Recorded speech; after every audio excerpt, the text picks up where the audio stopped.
Nós estamos vivendo um momento bastante conturbado, uma inflação no maior nível dos últimos 40 anos, guerra na Ucrânia, juros aumentando, petróleo nas máximas aí dos últimos 20 anos, e tudo isso vem se agravando ainda mais com a postura da Rússia diante do mundo. O grande problema é que os Estados Unidos, que desde a Guerra Fria funcionavam ali como a polícia do mundo, né, instituindo uma certa estabilidade geopolítica, nos últimos anos enfraqueceu bastante. A situação da saída do Afeganistão deixou bastante claro essa perda de relevância política dos Estados Unidos, até mesmo quando você considera que até ali a década de 80, até o governo Clinton, nós tínhamos grandes líderes ocidentais que eram capazes de instituir uma agenda política quase que global. O ponto é que desde então, principalmente ali desde a crise de 2008, que eu entendo que nós marcamos uma certa quebra nesse ciclo econômico que vinha funcionando muito bem lá desde a década de 80 e o fim da Guerra Fria. O que aconteceu desde então? A Rússia e a China, que até então eram relegadas ali como países secundários, começaram a buscar cada vez mais relevância geopolítica, econômica, já que esse domínio americano não é só no campo econômico. Os americanos exportam, além de tudo, a sua cultura, o seu modelo de vida, seu modelo de instituições, e isso começou a ter um contraponto, né? O que os americanos acreditavam que iria acontecer ali no fim da Guerra Fria é que aquele modelo de vida não ia mais ser questionado, eles iam ser os únicos líderes, né? E o que nós vemos a partir de agora é uma multipolaridade em que vários outros países começam a ter mais relevância no cenário mundial. E não é só Rússia e China. A gente tem a Índia, por exemplo, que teve uma postura bastante séria agora durante esse período da invasão da Ucrânia, vários países adotando uma postura neutra, pensando ali no seu próprio benefício econômico, e mesmo que isso de alguma forma desagradasse os americanos. O ponto é que esse nível de inflação tão alto, maior nível dos últimos 40 anos, começa a gerar muito problema para vários países ao redor do mundo. Os países mais ricos, que têm uma certa capacidade de absorver essa perda do poder de compra, ainda conseguem fazer essa transição com os governantes perdendo um pouco de popularidade, mas nos países mais pobres, quando você tem um aumento muito grande do preço dos alimentos, dos combustíveis, eles passam a correr um sério risco de insegurança alimentar. Nesse caso, a gente já vê ali o Sri Lanka, que teve uma revolta popular recente, com um aumento de mais de 50% no custo dos alimentos. E isso, que já vinha sendo um problema desde a crise do Covid, se intensificou ainda mais quando a Rússia invadiu a Ucrânia. É importante a gente lembrar que a Ucrânia era considerada ali como o celeiro da Europa, né? Uma grande exportadora de grãos, que, somado às sanções que a Rússia vem sofrendo, intensificaram ainda mais esse problema alimentar. A Rússia, além de também ser um grande exportador de alimentos, de grãos, tem um papel geopolítico ainda mais importante dentro do setor energético, uma grande exportadora de gás natural, uma grande exportadora de petróleo, além de fertilizantes que são derivados de petróleo. Não à toa o Bolsonaro foi fazer um acordo com Putin e garantiu toda a produção brasileira. Então, o que foi muito criticado naquele momento acabou se mostrando como uma grande movimentação, independente de qualquer posicionamento político, a ponto do Biden, que foi um crítico naquele momento, também ter feito a mesma coisa agora. Ali por baixo dos panos, eles negociaram a importação de fertilizantes russos, porque isso é realmente um problema muito grave. O problema alimentar, que dentro dessa cadeia precisa funcionar ali de forma bem azeitada, passa a ser ainda mais importante do que simplesmente uma escolha política, um problema econômico de modo geral. Se essa quebra na produção realmente acontecer, ou se a produtividade começar a diminuir, vários países vão sofrer com fome. A gente já vê ali nos Estados Unidos, no Canadá, que são países considerados ricos, 40% da população precisando de algum nível de apoio do governo para garantir a sua segurança alimentar. Então imagina isso num país realmente pobre. E a grande questão agora é que o Fed, que funciona ali como essa grande esse grande maestro dessa orquestra da economia mundial, precisa definir qual é o patamar de juros saudável para conseguir reduzir a inflação de consumo, a inflação de demanda, sem gerar uma recessão muito forte. A questão da recessão é que muitos analistas já consideram que não é mais uma possibilidade, não é mais um se, mas sim um quando. Quando o mundo vai entrar em recessão. E isso, logicamente, começa a derrubar os mercados. Nós estamos no Brasil desde julho do ano passado com o mercado em queda, nos Estados Unidos a partir do início de 2022 também em queda, e isso gera uma grande perda de patrimônio no mundo inteiro. O ponto é que eu entendo que agora a gente começa a viver uma espécie de uma transição, num novo momento do ciclo econômico internacional. Deixamos ali para trás a recuperação pós-Covid e, em função desse choque de oferta, né, de várias commodities que, somado aos juros cada vez mais altos, nós estamos entrando agora numa fase de desaceleração. Então, o choque de oferta acontece porque nós tínhamos uma demanda muito forte, uma demanda que foi gerada ali porque os bancos centrais estavam injetando dinheiro direto na conta das pessoas, injetando dinheiro na economia, mas a produção não acompanhou essa demanda. Pelo contrário, determinadas commodities vêm tendo uma perda histórica na sua capacidade de produção. E as implicações vão ser bastante sérias, principalmente na manufatura, né? Inclusive, nós já estamos observando esse padrão há alguns meses, uma perda muito grande da capacidade de produção, e essa perda do ritmo ali de produção vai sendo cada vez mais intensificada por essa deterioração da demanda.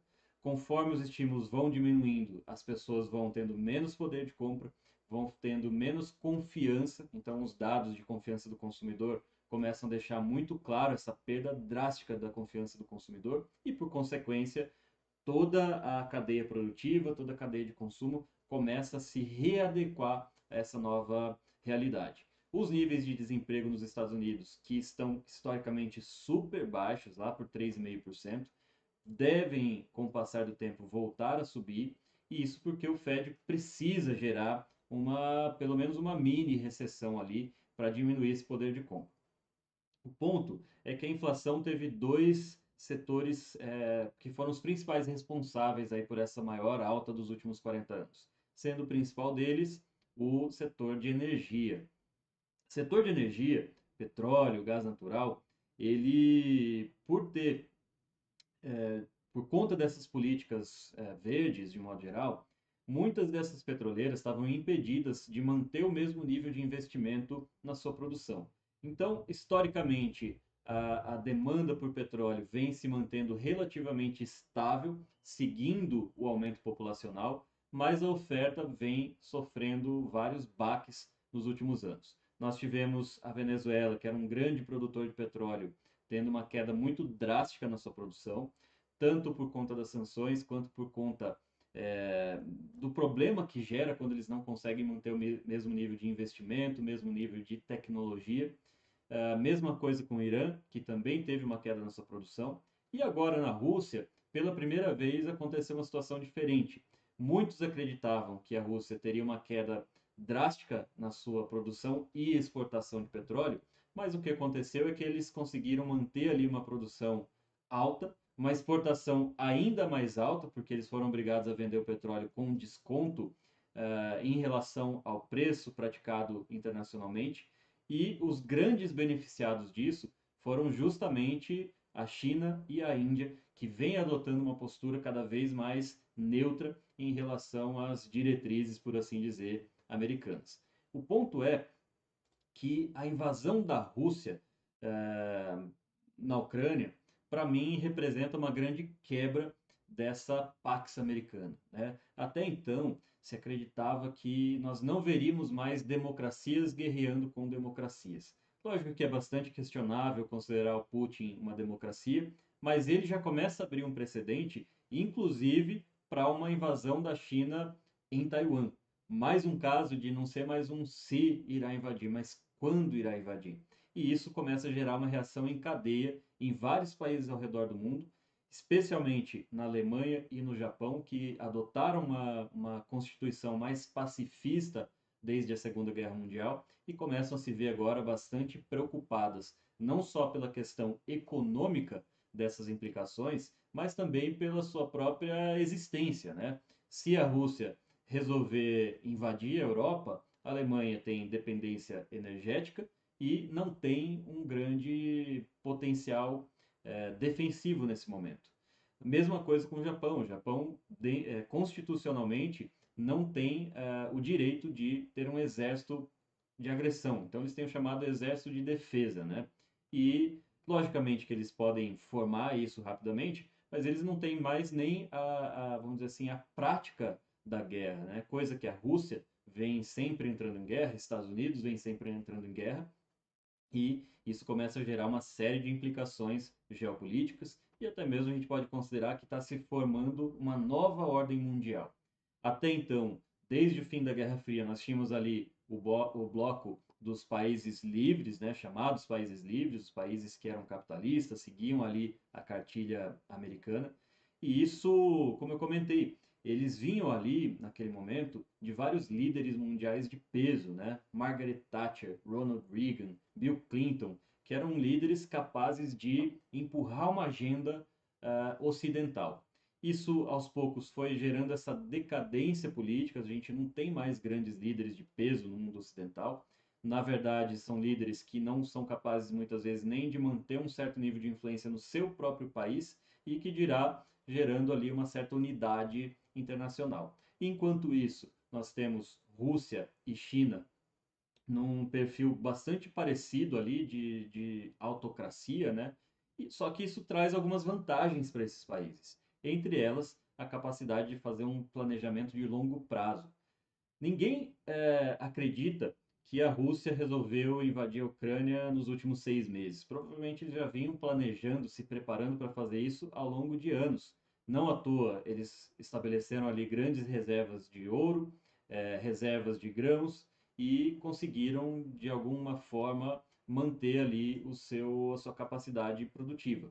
Já na China, que eles criam ali planos até 50 anos para frente, vem há muitos anos fazendo ali a nova Rota da Seda, uma espécie de é, comércio que coloca a China como seu principal líder. Só que Taiwan tem um papel bastante fundamental, estratégico para a China.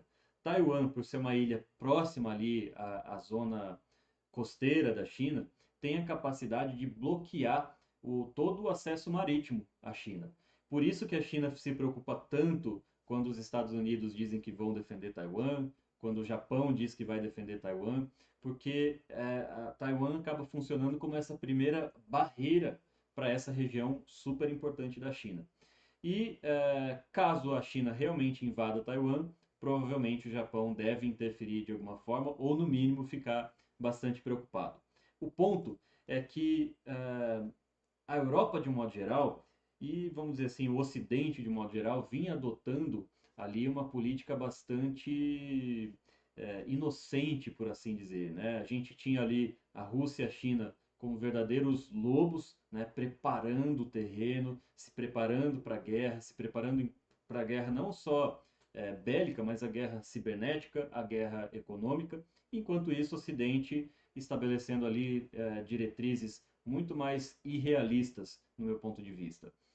Até mesmo quando a gente estabelece ali as diretrizes ESG. ESG de tradução de ambiente, social e governança, as políticas de energia limpa, que tem lá o seu mérito, mas quando isso é imposto ali de cima para baixo, isso acaba desconsiderando o livre mercado. E nem sempre o livre mercado vai conseguir reagir à altura. Né? Quando isso é imposto de cima para baixo, você gera um efeito artificial. E por consequência, você cortou a produção de carvão, cortou a produção de energia nuclear na Alemanha, produção de petróleo, só que a energia limpa é muito ínfima perto da nossa dependência energética em relação ao petróleo, carvão, gás natural.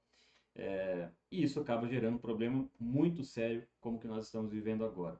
Na realidade, a energia chamada limpa não é tão limpa assim, pelo menos por enquanto. Pode ser que a tecnologia vá com o tempo evoluindo e ela passe de fato a ser, vamos dizer assim, ter um bom custo-benefício na sua capacidade energética. A grande questão é, para você entender por que a Alemanha acabou se colocando nessa situação, tudo começou ali com a Angela Merkel, né, que era a primeira-ministra alemã. Ela é uma das políticas mais longevas na Alemanha e ela só conseguiu fazer isso porque ela é considerada ali uma política hábil, né, uma camaleã. E o que acabou acontecendo? Ela, conforme vamos dizer assim, os rumos políticos iam migrando mais para a esquerda ou para a direita, ela ia puxando aquela política e assumindo como se fosse dela. E no caso, ela que estabeleceu ali o início do fechamento das usinas nucleares, o início da demanda cada vez maior por gás natural russo, seguindo ali a preocupação que o mundo tinha logo após o acidente de Fukushima no Japão. E naquela época vocês podem já ter visto um vídeo do Trump mencionando isso. Olha, vocês estão criando um problema para vocês, vocês estão se tornando cada vez mais dependentes da Rússia. E naquele vídeo mostra os diplomatas alemães rindo da fala do Trump. E a verdade é que ele foi muito certeiro nessa análise. A Alemanha se encontra agora com risco de sofrer uma grande recessão por racionamento energético. A energia do gás natural já logo que a Rússia invadiu a Ucrânia e começou a sofrer sanções, ela já diminuiu em 60% o fluxo de gás natural pelos gasodutos, e agora o grande risco é que ele corte completamente. Se isso acontecer, 30% do gás natural russo é usado para calefação, para manter as casas aquecidas, e 35% para a indústria alemã, que é a indústria mais poderosa da Europa. Então eles realmente estão com um problema muito sério. Eu entendo que nesse momento o mercado ainda não precifica esse pior cenário. Acho que se isso acontecer, a coisa pode ficar muito feia, não apenas ali para gerar uma recessão alemã, mas para derrubar ainda mais os mercados. E o ponto é que mesmo que o Estado alemão subsidie a energia, eles muito provavelmente vão ter que fazer racionamento. Isso começa a ficar cada vez mais gritante ali na Europa. Os países europeus começam a ser um pouco condescendentes com o Putin, justamente para tentar evitar uma recessão, mas a realidade é que o Putin tem a Europa nas mãos, né? E ele começa a estrangular a economia alemã. O ponto é que o projeto pacifista alemão caiu por terra, né? Ele simplesmente foi mostrado ali para a realidade do mundo. E a realidade é que quem tem poder é quem tem o poder de matar, e não quem tem poder de criar energia verde, por exemplo, né? E a Rússia deixou isso muito claro. Ela tem o poder de matar, ela tem o poder de destruir e ela tem a economia europeia nas mãos. O Putin é um grande estrategista, a gente percebe nas notícias, nos vídeos que aparecem como se os russos estivessem sendo ridicularizados, mas o fato é que se você olhar o mapa que já foi invadido ali do território ucraniano, é um território muito grande, né? Uma das áreas mais férteis e mais ricas do mundo. A Ucrânia, a região que foi invadida, tem uma grande produção de minério, uma grande produção de aço, que temporariamente foi invadida, foi destruída, mas tem uma grande relevância mundial. Além disso, o crescimento da produção de petróleo, que, como eu comentei, vem sendo muito afetada, vai, vamos dizer assim, continuar sendo um problema para o mundo, porque não é possível aumentar a oferta de petróleo de uma hora para outra. O Biden foi, na semana passada, até a Arábia Saudita e comentou que conseguiu um comprometimento dos sauditas em aumentar a produção e tudo mais, mas isso é tudo balela, né? A prática é que os sauditas já estão no seu limite de produção e vai ser muito difícil que a gente consiga ampliar isso num curto prazo.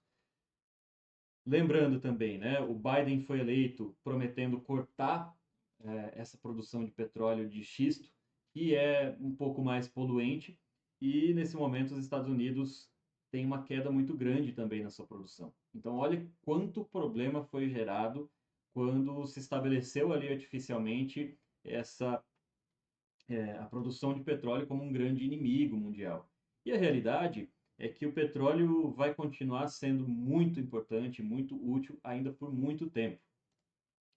Só para a gente ter uma noção, né, essa inflação toda que foi gerada vem gerando um problema histórico. Nós já vimos vários países caindo, isso afeta diretamente a popularidade dos governantes. A gente vê até mesmo o governo Bolsonaro fazendo quase que o impossível para conseguir amenizar os efeitos da inflação num ano eleitoral. Mas o fato é, R$ 100 hoje equivalem a R$ 14 quando o real foi criado. Então, olha como a gente vem perdendo o poder de compra. No Brasil, esse cálculo da inflação tem uma média ali de 6% ao ano. Nos Estados Unidos, essa média é de 3% ao ano. Então, é como se a gente perdesse 3% do nosso poder da moeda em relação aos americanos anualmente. Mas existem alguns setores que se beneficiam com esse aumento de inflação. Entre eles, né, existem dois principais que são muito fáceis de aproveitar. O primeiro deles é o setor de seguradoras. Então, para quem não sabe, as seguradoras têm um grande caixa na empresa, né? Elas recebem ali um caminhão de dinheiro dos prêmios que são pagos pelos clientes todos os meses. E esse dinheiro vira um negócio bastante lucrativo quando nós temos taxa de juros em alta, né?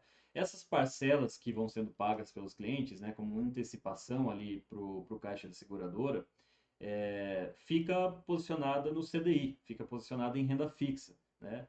Imagina então para essas seguradoras aqui no Brasil, que viram lá em 2020 o CDI, a taxa de juros, caindo para 2%, então não rendia nada, só que agora está em 13%. Quer dizer, é um dinheiro grátis ali que a seguradora começa a gerar. Ela vai render uma grande soma. Então, só a título de exemplo, a Sul América hoje tem 17 bilhões em caixa, né? E isso vai render só de receita financeira quase 1 bilhão. Então, olha um setor que mesmo nesse cenário inflacionário vai se beneficiar muito e eu quero até explicar para vocês um pouquinho de um modelo de carteira que foge um pouco daquele modelo comum, mas mais para frente eu explico um pouco melhor.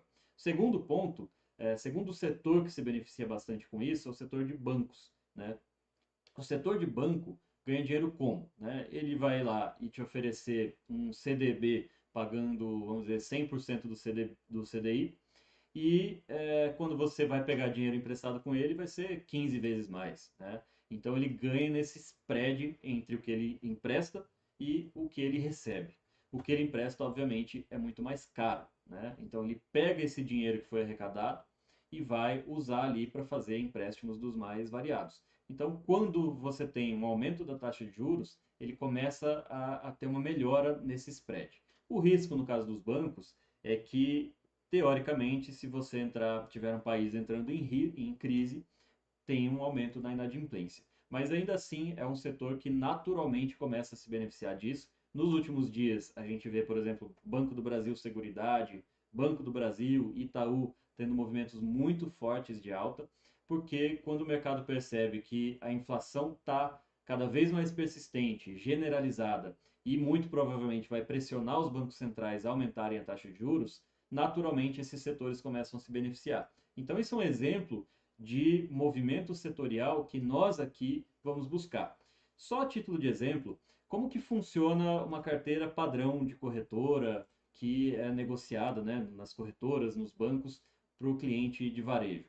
É uma carteira que normalmente é diversificada, você vai ter uma empresa de cada setor, aquelas empresas mais conhecidas, e ela vai ter um resultado muito próximo ao Bovespa, né, que serve ali como a média do mercado.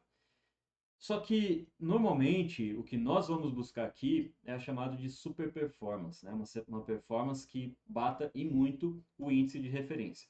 Um exemplo disso vem do Stanley Druckenmiller. Ele é um investidor que é pouco conhecido, pouco falado aqui no Brasil, mas ele é um dos maiores gestores do mundo. Foi sócio, mentorado ali do George Soros. E, só para vocês terem uma ideia, ele nunca teve um ano negativo. A média de rentabilidade dele durante 30 anos foi de 30% ao ano e supera em muito o resultado do Buffett. Né? Eu tenho todo o respeito pelo Buffett, estudo muito ele, estudo muito Charlie Munger, que é o sócio do Buffett, mas existem muitos gestores que não são muito falados e que tiveram resultados tão consistentes, mas muito mais lucrativos. Lógico que o grande diferencial do bom velhinho é que ele faz isso por muito mais tempo do que qualquer um, e a gente precisa levar em consideração, inclusive, essa resiliência dele em se manter no mercado por tantas décadas, coisa que muitos gestores, quando atingem lá um determinado tempo com muito sucesso, eles resolvem parar e vão aproveitar a vida. Mas o Druckenmiller deixou algumas regras de investimentos que, sem dúvida nenhuma, podem fazer muita diferença no seu modelo de carteira, principalmente quando você não quer mais seguir esse modelo padrão de corretora, que tem custos muito altos e uma rentabilidade que nem sempre é muito vantajosa. Primeira regra do Druckenmiller é o tamanho das posições. O que ele diz a respeito disso? Que não adianta você ganhar muitas operações, né, ganhar em muitos investimentos, se você ganha pouco por investimento. Então, o peso que você coloca naquele investimento faz muita diferença.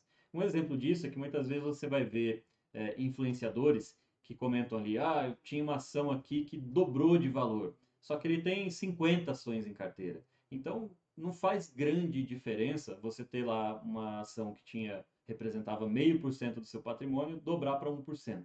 Mas se aquela ação tinha ali 50% do seu patrimônio e você conseguiu dobrar de valor, isso tem um peso muito grande dentro da rentabilidade da carteira. E o segundo ponto que ele coloca é buscar um mentor o mais cedo possível na sua vida. E esse mentor, no caso dele, foi nada mais nada menos do que o George Soros, mas você pode considerar um mentor em livros, em vídeos, em documentários. Hoje em dia, no YouTube, você tem acesso a grandes mentes em todas as áreas de conhecimento, e isso não deixa de ser uma mentoria também. Terceiro ponto é que ele fala que a diversificação é uma proteção apenas contra a ignorância. Então, olha só que coisa curiosa. Um dos maiores gestores do mundo fala o oposto do que normalmente é falado, de que você não pode colocar todos os ovos na mesma cesta, que você tem que diversificar. Só que eu te dou um exemplo da nossa carteira aqui, né? Nós aproveitamos um grande movimento de alta em 2022, aproveitando basicamente dois setores, petroleiras e frigoríficos. Enquanto o mercado inteiro caía, nós tínhamos ali quase 70% da carteira concentrado em petroleiras e frigoríficas. E não à toa, num ano que caiu aí 17%, a gente está positivo em 26%. Então, olha a diferença de ter essa visão estratégica, de entender ali que quando você vai diversificar, é quando você não sabe o que você está fazendo, e aí sim tem uma grande utilidade, mas quando você consegue fazer essa leitura do ciclo do mercado, do momento, da situação geopolítica, você consegue identificar determinados setores que devem se beneficiar muito mais do que os outros. Um exemplo disso é o exemplo dos setores que se beneficiam com o aumento de inflação. O quarto ponto que ele nos deixa é sobre a flexibilidade mental. Existe um caso bastante famoso que ele estava vendido lá numa posição. No dia seguinte, o mundo estourou uma grande crise e ele rapidamente trocou a posição inteira e mudou de direção, né? Ele teve essa flexibilidade para entender que ele estava errado e não ficou preso àquela posição.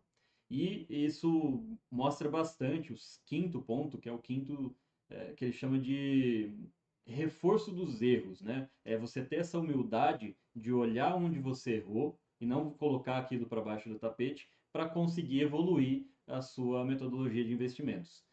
O sexto ponto que ele coloca é sempre observar o Fed, né? O Federal Reserve, o Banco Central Americano, que na maior parte do tempo vai ser o seu parceiro quando ele está ali no momento estimulando a economia.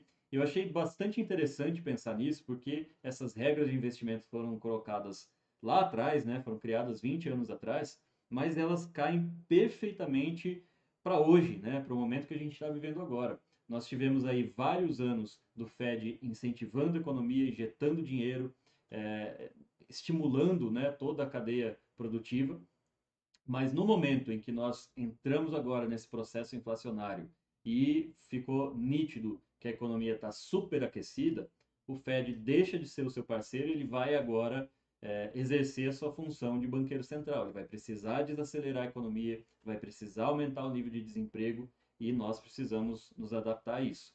E, por consequência, isso exige de nós que nós sejamos decisivos nessas movimentações.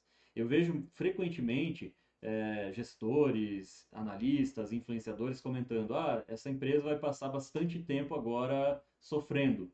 Mas só que ele não tem a decisão de simplesmente zerar e buscar um setor que vai se beneficiar. Ele fica posicionado, às vezes, ali por anos num ativo que está em queda, como se você tivesse essa obrigação como investidor pessoa física de manter aquele investimento ruim. E, por consequência, o último ponto que o Druckenmiller nos coloca é que a gente precisa investir no futuro e não no passado. Então, muitas vezes, um investimento, uma determinada empresa que foi muito bem lá no passado, não vai performar da mesma forma no futuro. Nós temos aí casos extremos como o da Kodak, né, como o da Motorola, que eram grandes empresas, mas foram ultrapassadas ali tecnologicamente. Mas a gente tem, por exemplo, Ambev, que foi durante muitos anos uma empresa em franco crescimento, mas atingiu um determinado nível de maturidade em que ela não tem mais grande espaço para crescer. As margens dela tendem a piorar, o nível de crescimento tende a desacelerar. Então, será que faz sentido ter Ambev em carteira a partir de agora? Durante muitos anos lá atrás, fazia total sentido, era uma empresa excelente, continua sendo. Mas existe uma grande diferença entre uma boa empresa e uma boa ação. E quando você não consegue diferenciar isso, muitas vezes você vai ficar comprado numa ação muito ruim, acreditando que só pela empresa ser boa vai justificar o seu investimento. E nem sempre é assim. E um outro exemplo disso é que eu entendo que nós estamos agora numa transição do modelo de investimentos que funcionou nos últimos 10 anos, que era um investimento baseado em empresas de crescimento, empresas com lucros ainda para serem apresentados no futuro, e foram capazes de criar ali os grandes vencedores da bolsa dos últimos anos.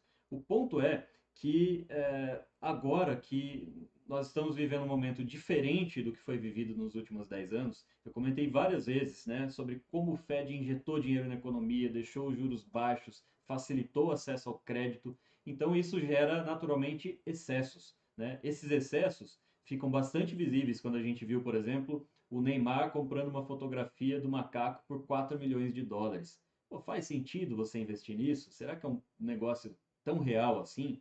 E aí que entra essa visão de que o Ocidente tem determinados momentos em que ele perde essa noção da realidade, né? Será que isso acontece na China, né? Com um perfil completamente diferente, um país que passou fome há apenas algumas décadas, tem determinados comportamentos, tem determinados perfis ali de investimentos que são frutos desse excesso de prosperidade, né? E isso se reflete também em criptomoedas. Quantas pessoas compraram criptomoedas sem saber nada de investimento, simplesmente porque se acreditava que ia subir?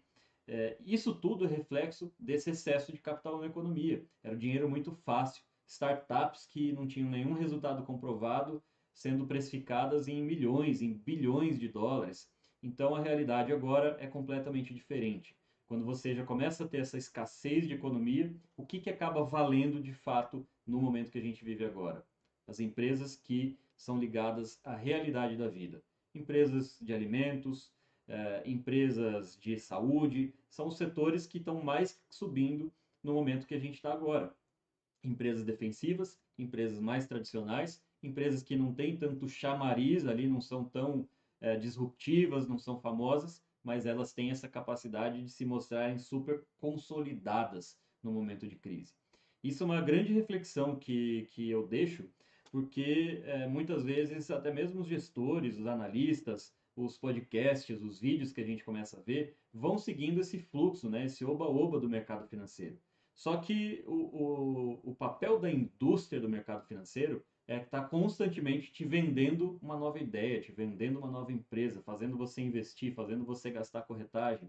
E a função do investidor não é entrar nesse ciclo de altos e baixos diários que o mercado faz, e sim manter novamente a visão do todo, manter essa visão macro, geopolítica, entender o funcionamento do negócio que existe ali por trás, como ele é beneficiado, em que cenário ele é prejudicado, e a partir daí você consegue entender como essas peças do quebra-cabeça vão se juntar. Um exemplo muito simples disso é que, toma como exemplo a China, né?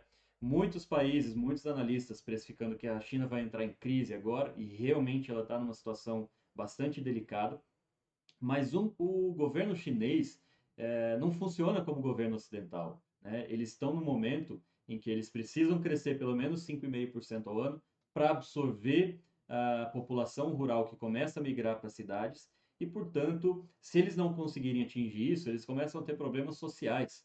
E já estão tendo problemas sociais, já tem lá protestos acontecendo. Então, será que eles vão funcionar da mesma forma? Né? Será que eles vão, assim como os países ocidentais, simplesmente permitir livremente esses protestos?